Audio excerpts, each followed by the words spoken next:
হঠাৎ করেই সবকিছু বদলে গেল।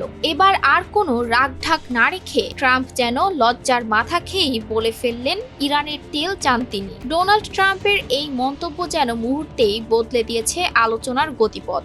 যেখানে এতদিন চলছিল ইশারা ইঙ্গিতের খেলা, সেখানে এবার খোলামেলা বক্তব্যে আলোচনার দিকটাই যেন ঘুরে গেল। ডোনাল্ড ট্রাম্প এবার আর কোনো কূটনৈতিক ভাষা নয়, সরাসরি জানিয়ে দিলেন তিনি চান ইরানের তেল। ফিনান্সিয়াল টাইমসকে দেয়া এক সাক্ষাৎকারে ট্রাম্প স্পষ্ট করে বলেন, ইরানের তেল শিল্পের নিয়ন্ত্রণ নেয়াই তার প্রধান লক্ষ্য। তিনি উদাহরণ টানেন ভেনেজুয়েলার, বলেন সেখানেও ক্ষমতার পরিবর্তনের পর তেল খাত দখলের চেষ্টা হয়েছিল।